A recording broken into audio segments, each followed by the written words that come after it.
We're talking about identifying what's not working this week. And today we're going to talk about whether it's fact or feedback. And we're going to pull back the curtain here. Tom and I are going to talk about a big change that we're undergoing with what we're doing. And we're going to peel back the curtain and talk about fact versus feedback with regards to that.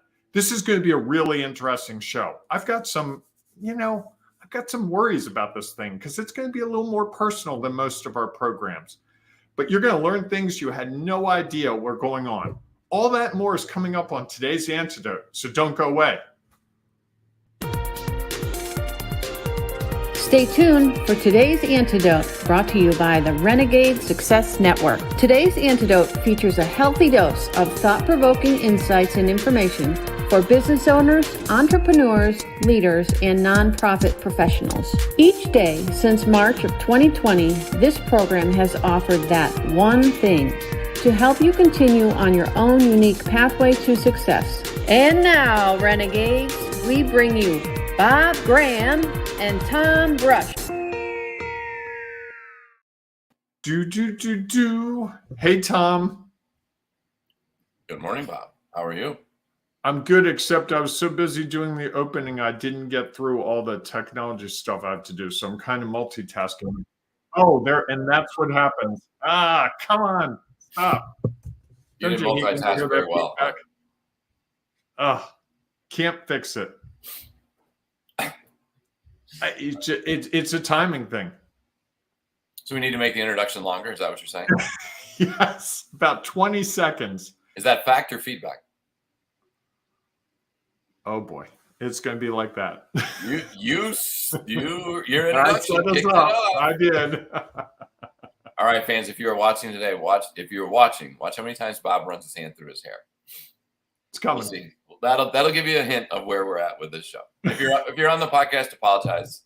You won't know, although maybe I'll go one. You can just give them a simple count. That's one. That's two. Let's start marking them down. Yes. All right, good morning and welcome everyone to today's Antidote, our daily broadcast and podcast. Each weekday morning, Bob and I have a conversation around our topic of the week. As Bob mentioned, our topic this week is identifying what isn't working. Yesterday, we talked about how do you know. Today, we're going to talk about, is it fact or feedback? I have some thoughts on that. We'll see if that changes from where I am now to after Bob does his introduction.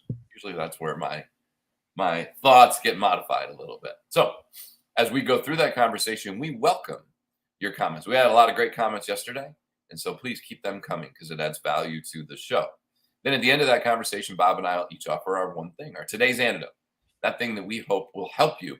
If you might be a little bit uncertain, lacking a little bit of confidence, maybe there's a lot of chaos going on in your life or with your business or as your role as a leader, and you really can't figure out what your next step is. We hope that antidote will help you figure out how to take that step, identify it, and then take it so that you can continue traveling along your pathway to your own the success that you desire.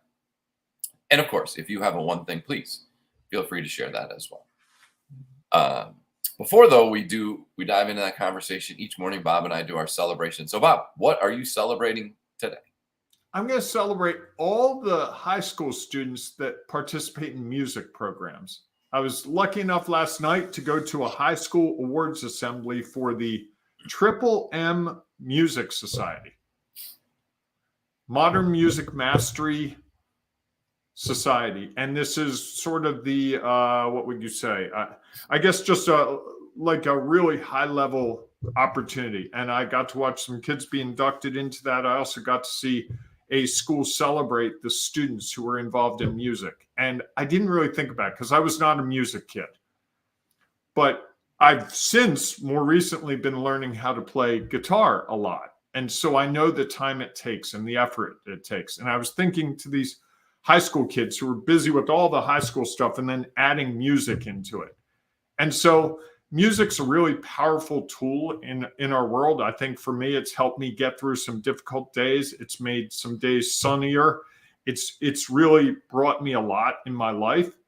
And I didn't really think about how important it is to have people that create that music, who enjoy that music, until I was at that awards assembly last night. So Jordan, if you're listening, I bet you aren't, but if you are, because hopefully you're on your way to school, congratulations, and congratulations to all the kids at Bel Air High School and all the other high schools around the country that participate in music. And you were a music kid, right? I was. Band and chorus. There you go. And marching. That's I struggle to play the guitar sitting down. I can't imagine moving around. What was your instrument? Well, my instrument, I started in the trumpet. Then I moved to the tuba.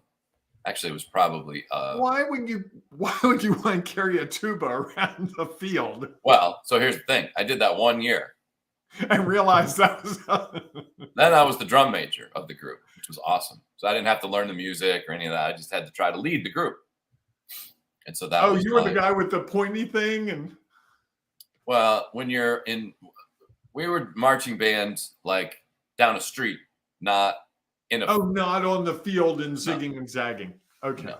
That's a little different. That's like drum corps. Okay. All right. A little bit different. Okay. So, yes. I had no idea. And I think many of those music people would say that music dominated their lives in high school, and then all that other stuff was high school. You talk to kids who are in the arts, and that's their school. Oh yeah, and then they have to do classes and other things. It's a lot of work, and I didn't really see it until I watched last night. And I also was amazed at how many kids are involved in music at a school. It wasn't like 50. It was probably 150, 200. Yeah. So there you go. That's my celebration today. Fair enough. Well, last night I was excited because with my guitar lesson, I was able to point out the A notes on the fretboard and get them right, all 6, on my first try. That's a huge accomplishment for me over the last 3 weeks. Oh, I thought you were going to say B, the one that you hit when you're trying to find C. Because you figured out what B is because you didn't hit C. You shared that the other day. The challenge, so to get to A, I had to learn B and C and E and F. So A was the real test. And my teacher said to me, we do it over Zoom, and he said to me, all right, play all the A notes for me. I'm like, oh no. And then I'm like, wait, I got this. And I got through it the first time, went across the frets and then back and got finished. And I think he knew how excited I was because I was like a little kid. I'm like, I did it. And he's like, that's awesome. That is so awesome. It was this very, very childlike moment for me that I don't usually allow for. But it was quite the celebration. So then after that, an hour later, I'm at a music awards assembly. And I'm like, wow, music really does play a big role. It can. It can. Yeah, it's a big part of life. Maybe that's what I'll put in the Ring Renegades group today. A question: What's the music that you get most inspired by? There you go. Okay, fair enough. All right, what are you celebrating, Tom? So I'm celebrating that last night I had 2 lacrosse games, girls lacrosse game, high school.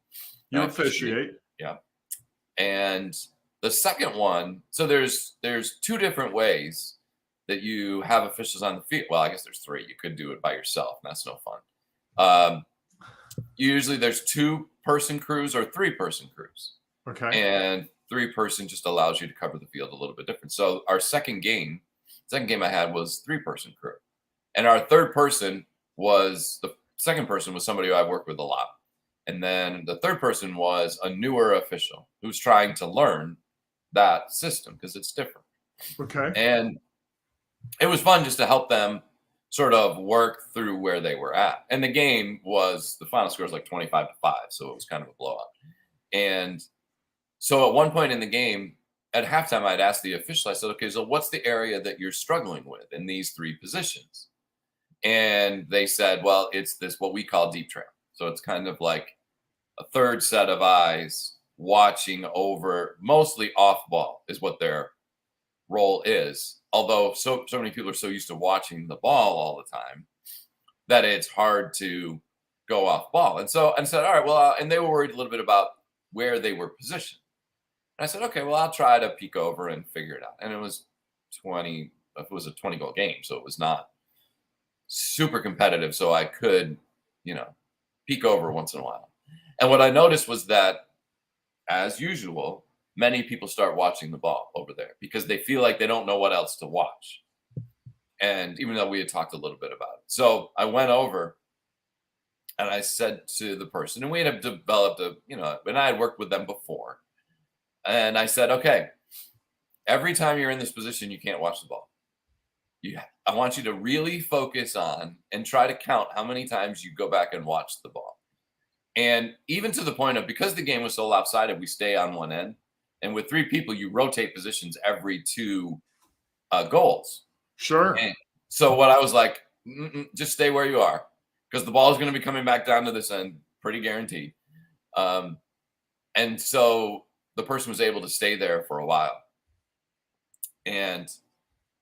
And so I would peek back a little bit and see kind of where they're at and what are they looking at. And sure enough, I noticed that it was almost like they caught themselves watching and then they'd look away. Fortunately, they didn't look at me because I would smile when I saw them watching the ball. And I'd be like, oh, yeah, okay, turn away. And at the end of the game, I was just like, okay, so what's the count? And I think they looked at me and they're like, what are you talking about? And so they're like, well, how many times did you watch the ball? And they said, well, I thought about maybe 4 or 5. I'm like, great. I said, that's, a way for you to start to think about what can I be doing in this role? And so it was fun to help someone else, try to learn this part, especially in a game that it wasn't so intense that you were worried about, well, if they're watching the ball all the time, they're going to miss some things that are off ball. So I need to kind of shade that way a little bit. Right. So just the opportunity to help somebody else learn something was fun to do that. There you go. Celebrating that. I like that. That's nice. Yeah, it was fun. Wow. Well, we should get into our topic. Okay. So we've been talking about identifying what's not working. And I'm going to posit that everyone has something that's not working in their business, probably in their personal life as well. What Tom and I are going to talk about this morning, I think, is something that's not working the way we anticipate because there have been some changes. And at any point, Tom, feel free to correct me or change or offer your perspective. And that's the Facebook group that Tom and I run, the Ring of Renegades Facebook group. So we started that about 3 years ago. It was our response to ourselves to COVID. We were both worried about reasons to get up in the morning, and we had the harebrained idea of doing a podcast each morning. And within a month or two, it's like we have these people that are paying attention to this. We should congregate in some way. So we formed a Facebook group. And over the last couple of years, we've really, Ed has a great comment. Tom, do you believe that they really listen? I think they did. Okay. All right. I think they appreciate it. They were thankful afterwards. So okay. Maybe not. Right. There you go. Thank you, Ed. That's a great question. And so we formed this group and we've helped some people through the group. I think the group itself was really helpful in the early days of COVID.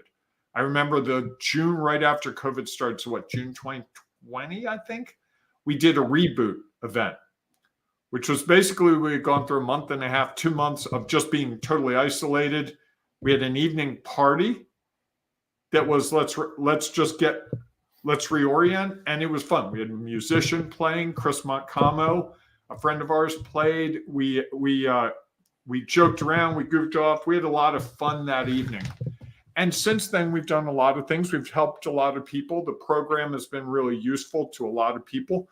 But as we look at it 3 years in, the feedback that we've gotten suggests that there's more opportunity for us, that there's a different set of needs. And so Tom and I have spent, frankly, the last, 3-4 months trying to figure out what's fact and what's feedback. Because the difference being, I think, fact is these things are true. So, for instance, the one thing that's true is we have about 1,300 people in our Ring of Renegades Facebook group. I can go to Facebook right now and show you that number. What is feedback is how helpful it could be to certain people. Some people it may be helpful to, and we have no way of knowing. Some people it's helpful to when they share that with us. Some people, this broadcast we do each morning is all they need. Some people, this is a start. we're trying to figure out what's fact and what's feedback, and we're making some shifts. So starting Wednesday morning, you'll see some differences in that Ring of Renegades Facebook group. If you're in that group, it'll have a new name. It will have a new focus, and it will be our way of using the feedback we've gotten as well as the facts we've gotten to shift in a direction that we think will help more people in the world that we're in right now. And I don't know if you can see, but I'm literally cradling my cat as we talk, which is making this really interesting because he's licking my arm. What do you have to add to that, Tom? Not the cat part, the rest. Well, I think that it's one of those things that we've talked a lot about is how do you figure out, and it's again why we have this topic, is whether something is working or it isn't. And I'm not sure that there is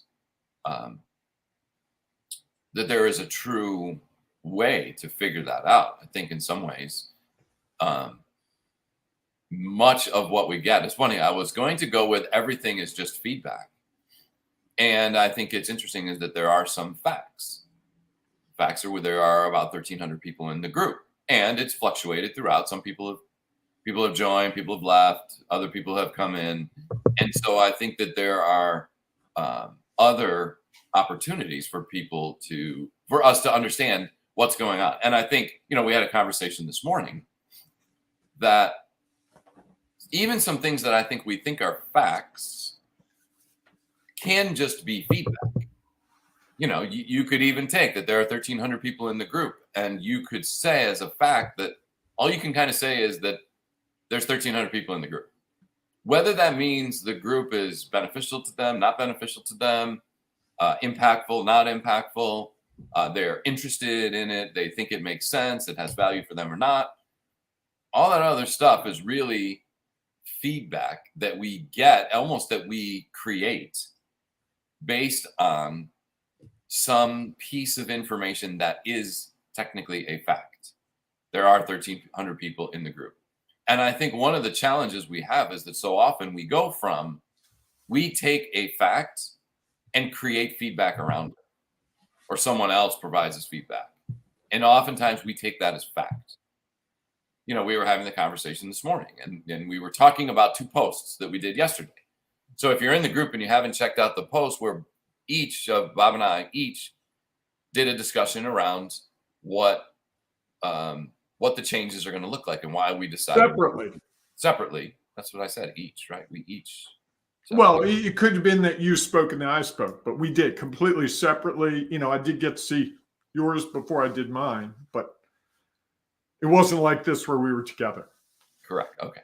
And there were, you're able to go in and look at numbers. How many people watched, how many people liked, how many people commented. And I think it can be easy to take those numbers and then work into a judgment about whether it was valuable or not valuable, and make that fact. So if the numbers were like, wow, 500 people watched it, must be awesome and valuable. I think you're combining a fact and creating some feedback from it, whether you say that or someone else looks at those numbers. And that feedback is oftentimes just a judgment on the information, the fact that you get. And I think one of the biggest challenges we have when we're trying to figure out if something is working or not working, which in reality is a judgment, is taking facts and extrapolating out information that we deem as a fact when in reality it's feedback. Because we don't really know whether, unless we were able to talk to every single person in the group, say, did you see it? What was the impact it had on you? What was the value it provided? Was it helpful or not helpful? Is it making you more likely to continue to participate in the group or not? We really don't know what is the fact around it. All it is feedback that we get from it. And I think that that's one of the greatest challenges that people have is trying to come up with and create facts, when in reality, most of it is just feedback. Ed has a couple of questions in there, Bob. Yeah, I was having some trouble for a second. So Edward says, do my metaphors have more impact than just the facts? And I would say, yes, they do. And he says, are metaphors judgments? Whoop. There it goes. Are metaphors judgments? I don't know that a metaphor is a judgment. To me, I think a metaphor is a different way of presenting information so that you see it with new eyes. Yes. Just like I just said with new eyes, that's a metaphor, right? I'm taking something we know, new eyes, we see things, and using it to describe something else. Which in some cases, I could have that discussion that the metaphor you choose is in fact a judgment on what somebody else just said, right? Because the metaphor you choose has a meaning, says meanings, and those meanings then can help us really differently define what we've just heard or what we're trying to express. Kelly's a quick typist. She says, I think metaphors help tell a story. They can be powerful.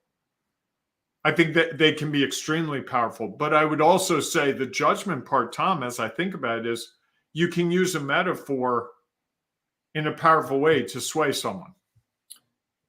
You can appeal to someone's emotions with a metaphor in a way that the facts don't. Well, and here's the other thing I think about metaphors is that metaphors. And Ed's with me. Here we go. Best comment of the day. You know, I like a good exactly, Bob. Thank you, Ed. Ed's figured out your interest in words of affirmation. My love language. Yeah. Well, here's the thing I think about metaphors is one of the challenges with metaphors is we have our own perception of what that metaphor means. And not everyone shares that perception around that metaphor. Because it's kind of like it's another way to share it. And if somebody could be like, well, that's not really exactly the metaphor I would have chosen, they might get confused. And there might be some miscommunication around what we are trying to say. I 100% believe that metaphors add value. And I use them all the time. Because it allows us to share our perspective based on what someone else has said or what we have seen or what has happened. And we can then relate and hopefully make it relatable to others if they share the same basic perspective around that metaphor. And Kelly agrees with you, Tom. She says, true, they can tell the wrong story. Or just another story. Right. They can tell the story that the person sharing it is trying to convey, which can be a powerful tool to sway someone. Correct. It's what's real for them. So then, is a metaphor fact or feedback? I think it's feedback. That's my belief because it's our perspective, us sharing our perspective, sharing what's real for us with someone else, and we do it by using a metaphor that we believe everyone. Sometimes we believe everyone shares the same perspective around that metaphor. Or at least the person you're sharing that metaphor with shares the same perspective. Except you don't always know that. Well, but if I'm sharing a metaphor with you, I presume that you understand what I'm talking about. What was the word you used in there? I presume. Right. So you don't know. If I shared a metaphor with you about the Serengeti, I don't think you've been to Africa, nor have I. So that would be a metaphor that probably wouldn't resonate with you. But if I shared a metaphor with you about Niagara Falls, I'm going to guess you've been to Niagara Falls in your life, and so have I. So part of that is knowing the fact of where the person is, right? Are you tapping your desk? No, why? Do you hear it? There's it's like you're tapping the microphone. Oh, you know what? I'm standing and I'm moving. I'm moving a little bit. Sorry, I was hearing. No, that's good. I know what it is. My light stand's hitting the microphone. Better now? So anyway, Ed says some people perceive everything as a judgment. Look at the bright side of life. Yes, and some people do. So I think we get to the whole idea here at the end of the day, for want of something better to say, is there you go. Ed says the word of the day is metaphor, all capital letters. Yeah, I never thought we'd get to metaphor. As we look at the situations around us, we're trying to share with other people what we understand or what we think we understand, and we're trying to have a discussion, right? So discussion is two or more people trying to come to a consensus with language to share what's inside their head. Metaphors are one of the tools we can use to do that. Sure. Metaphors aren't always fact. They're feedback in a sense, I think. And it could be shared feedback, or it could be persuasive feedback. Tom, this is just like in a baseball game when blah, blah, blah. Correct. It's us trying to help someone understand something differently and in a way that we believe they are going to understand. And understand us. Correct. And relate to. Right. Right. So, I mean, if I shared something that happened, that this is just like when an official does this. If you're an official, you might understand that. If you're not an official, you might be like, okay, I'm learning a little bit about Tom and what he does as an official, and I'm not sure I'm 100% clear on how that metaphor relates to what we've just talked about. And I'm a little unclear because I haven't been in that situation. I don't know what that feels like.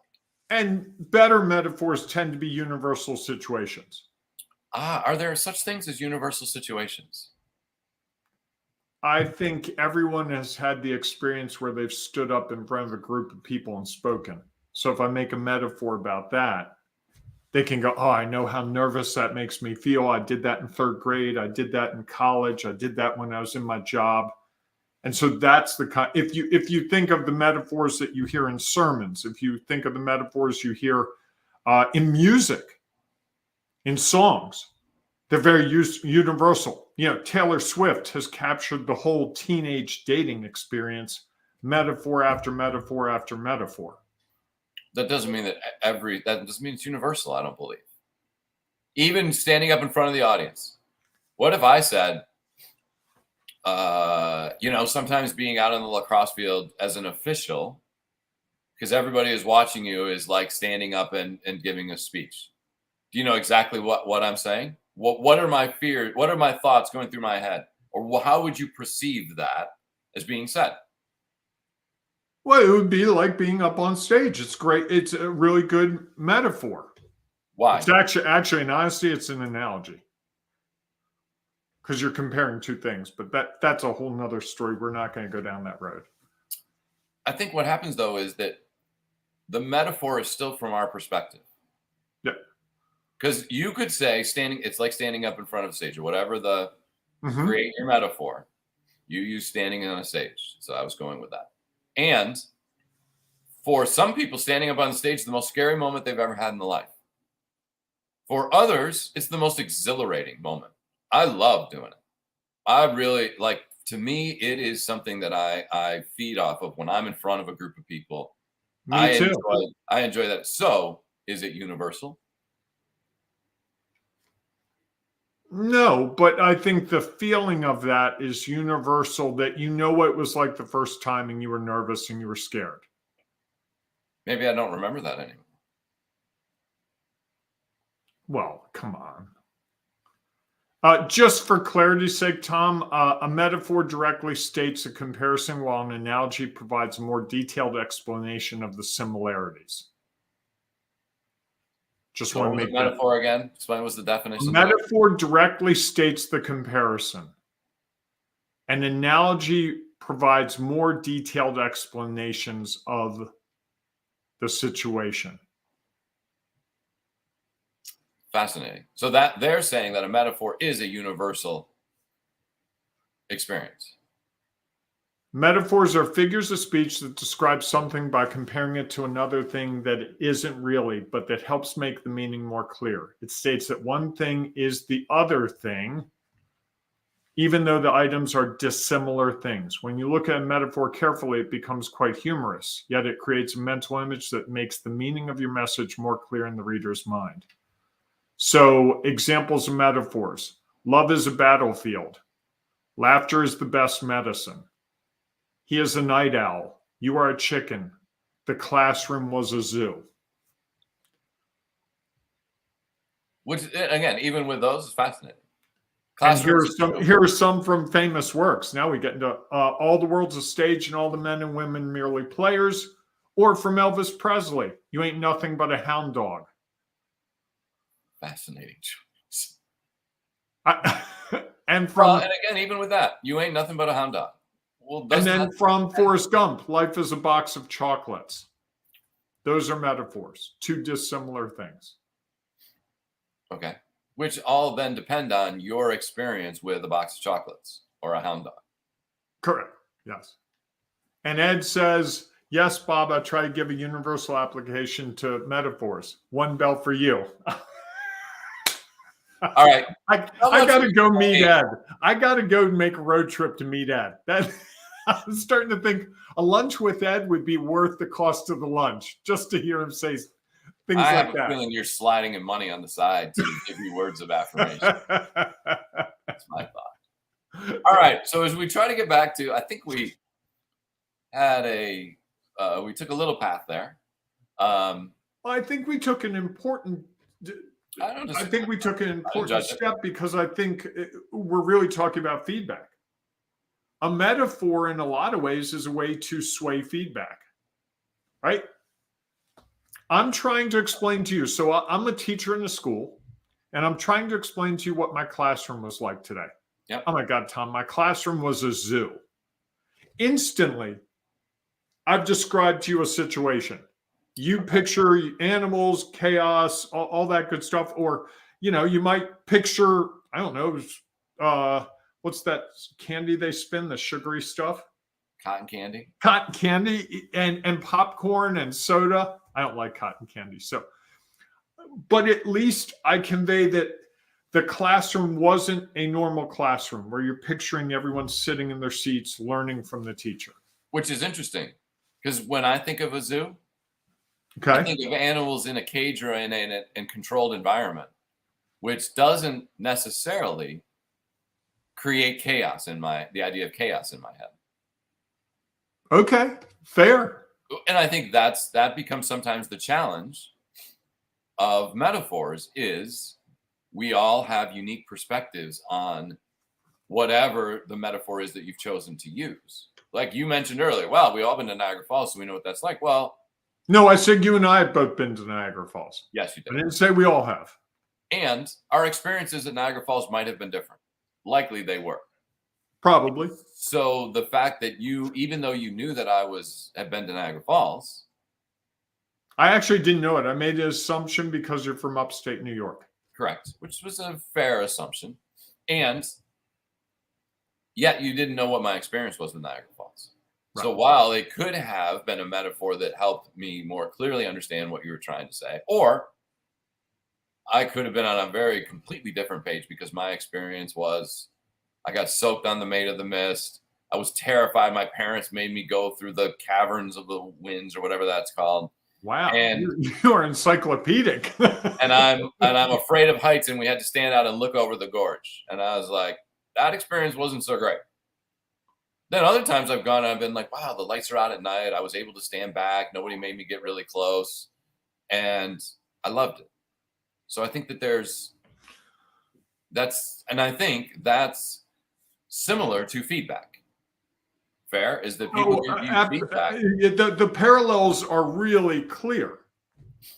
And to go back to what we were talking about, and I see Ed's got another comment, the common denominator of the zoo is animals, whether in a cage or not. Good point. Thank you, Ed. Appreciate that. Yeah, that is a common denominator, no doubt. Could be popcorn.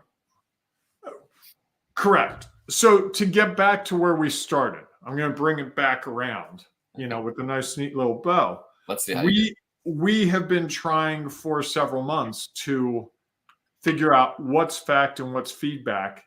And at the end of the day, I think you and I both realized that we couldn't really ascertain enough facts or enough feedback. And I think at a certain point, we kind of said, okay, this is what we feel we want to do based on the information we have and the way we perceive it. And so we are making some shifts to that Ring Renegades Facebook group coming tomorrow. And we will take the feedback that we get from that decision. We'll take the facts we get from that decision. We'll hit a milestone that we haven't agreed to yet, but I'm sure we will later today. And then we'll evaluate it, and then we'll take next steps. Much like we do when we work with people, when we're coaching them, or much like you and I try doing our own businesses, so that we're not knee-jerking everything. So if someone says tomorrow, I can't believe you made these changes, these are horrible, we're not going to change it back tomorrow at 3 p.m. We're going to give it a little time to see, and it'll probably settle out. And I think that's the challenge of feedback is you get great feedback or you get negative feedback. And in that moment, I'm certainly prone to, oh boy, you saw me react when Ed said, exactly, Bob. If Ed had said, really, Bob, are you kidding me? I'd been like, oh, okay, I'm not going to say anymore. Tom, talk the rest of the program. And I think we all do that in our own ways. And I think that's really one of the ways we identify what isn't working. It's really often the way we respond to facts and feedback is what's not working. It's not always the feedback. It's not always the facts. It's how we respond to it. And I think that's one of the more complicated things. It's the mindset part that I think I've had to really work on in my own life. I've helped some people with it. You have too, because we want everything to work perfectly. We expect it to work perfectly, and then it might not. And if you get stuck in that, it can really kill your confidence. It can stop you in your tracks. And I think that's one of the challenges I face from time to time is, okay, I've gotten some negative feedback. What do I do with that? And I've told this story before, but when I was teaching college, I taught 4 or 5 courses. I get feedback from 140, 150 students. I'd have glowing reports from 96%. And there'd be 1 or 2 students among all those classes that hated the class and wrote a scorched earth review, in the evaluation. That's all I would fixate on. I wouldn't even see the positive things. And Ed says, you are correct again, Bob. Stand steadfast for a while. Now he's just feeding the monster. There's no doubt. He's getting value from these words of affirmation he's giving to you. And so he's just keep sending them along, which is fine. Just remember, Bob, it is feedback, not fact, what he's saying. But look at how I respond to it. And we do this. Of course. And you're seeing me respond to it absolutely how I am. You can tell people, Tom, you've seen me outside of this. This isn't me acting, right? This is, oh no. You've seen. Bob loves his word of affirmation. That's who and what I am. And I need to know that. I need to know that I can react very favorably to people who give me positive affirmation, because that can cause me to make decisions that are different than I would make if I didn't get that feedback. So I've got to be consciously aware of that every day. And I've got to have people that surround me that help me see that. You're someone who after the show is probably going to say, okay, Bob, I know your head's swelling. You need to remember, you've got to get back to earth. You won't say it that way, but there will be something that you do because you're someone I trust and someone I value. And you know that it could cause me to go in a direction that may not be the way I would have gone without it. Well, yes. And I think that's part of it, is that, and part of my one thing is that I think we take feedback as fact. Mm-hmm. And the biggest challenge with that is if we get feedback we like, we take it as fact. And if we get feedback we don't like, we take it as fact. Or we don't take it at all. Oh, that person doesn't understand me. Forget it. Yeah. Although I think it tends to go the other. You could get 20 words of affirmation. Let that be my challenge today. And someone then gives you 1 word of, I don't know, what's the opposite of affirmation? Anyhow, 1 word of disaffirmation. I don't think that's a word. Negativity. And negativity. Negative feedback. I would imagine that would put you into a tailspin, quicker than it would eliminate the 20 things. You would imagine that, or you've seen that? I've seen that. That have you not been around me for the last 2 weeks? I don't really want to say this, and I may say that may be a fact. Although I'm not sure that I could. Well, I might. I don't know. That's that might be a fact. Anyhow, what I think is that we take that feedback and we believe it's a fact, and that then drives us. And depending on how much we believe it's a fact, it significantly usually has us make judgments about decisions we've made, or in this case, what is working and what isn't working. And I think the thing for us to remember is that facts are typically facts in the moment. Right? We said earlier that it's a fact that we have just under 1,300 members of our group. Could be 1,100 by now. Could be 1,100 by now. Could be 1,500 by now. The fact has now changed. Time usually has an impact on facts. And so that's why we have to take them at face value and not that. And so they're just feedback in a moment of time that we chose to look at that page and say, how many members do we have? Because somebody could say, well, it's not really a fact now because I just went and joined. And so now you have 1,302. And they would be correct. And so I think that we have to be cautious of how we leverage facts, because in some regards, facts are really just feedback in a moment. And that feedbacks aren't fact. Feedbacks are just feedback. And that's why I often encourage people to say, don't qualify them as positive or negative. It's all just feedback. Because again, you don't have all the facts. Bob got, likely in a classroom, you got 80%, 70% of people who did your evaluation. You didn't get 100%, so you don't know how all the class feels. You don't know if people were just like, oh my God, it's another thing that I'm just going to check the box. Yeah, he was awesome. Great. Send it in.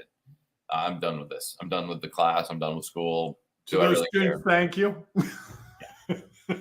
You helped create the monster that we're now dealing with today. And yes, that was a metaphor. I believe. In some ways, yes. And that was, I think, a metaphor. Is that correct? But it all depends on how you think about monsters. Yes, because they're dissimilar. Though they are very similar in this case. Yes. So your one thing was that, right? Yeah, my one thing is that facts can change over time, and they often do. And it's all just feedback. Ed didn't want you to feel left out. Correct, Tom. Time marches on, even facts. There you go. Yes. And I think my one thing would be a little different, Tom. I agree with what you said, but I think one of the things I've learned is to surround myself with people who can help me determine what the facts are, what the feedback is, and keep me grounded in that middle space so I don't get too high from the positives or too low from the negatives.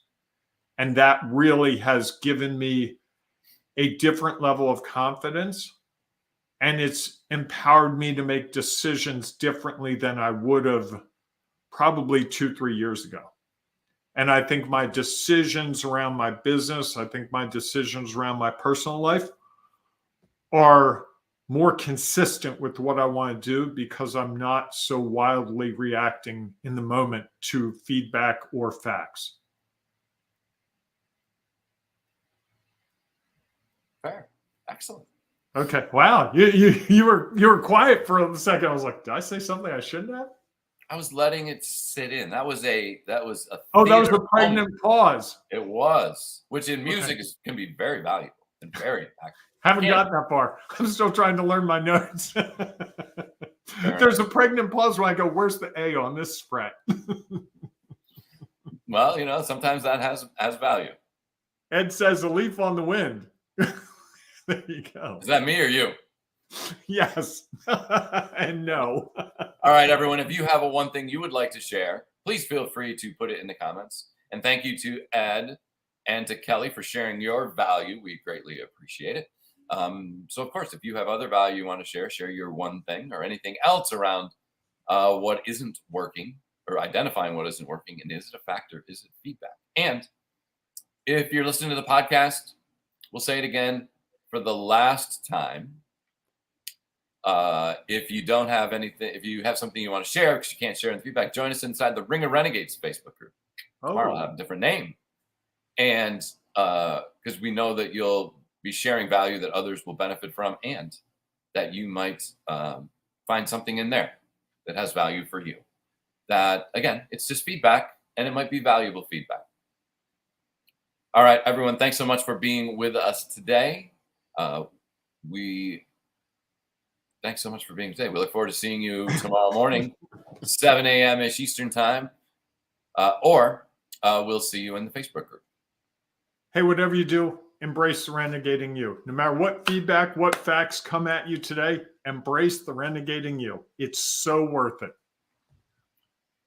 This one, yes, forever a renegade. Forever renegade. Yes, indeed. And, I think one of the valuable things about that group, it has helped people identify. I think some people came in and weren't really sure. I'd be curious, Ed, if you were positive that you knew what a renegade was when you came in, or if you helped discover that. I think that's one of the reasons that we were having a discussion about, do we need to modify the group a little bit? Because maybe people weren't clear.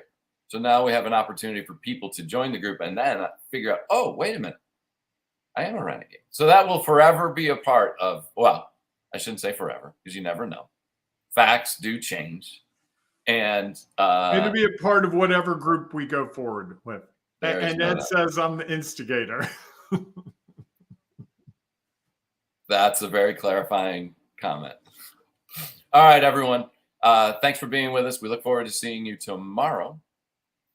So go out. Bob said, become a renegade. Yes, I would agree with that. Go out and enjoy your day. And we will see you soon. Thanks for listening to today's Antidote, powered by the Renegade Success Network. The Renegade Success Network helps you confidently create your own unique pathway to success. To learn more about the Renegade Success Network and how you can take your next step, follow us on Twitter, connect on LinkedIn, or join the Ring of Renegades Facebook group. For full details on how you can join our community, go to renegadesuccessnetwork.com. Embrace the renegade in you.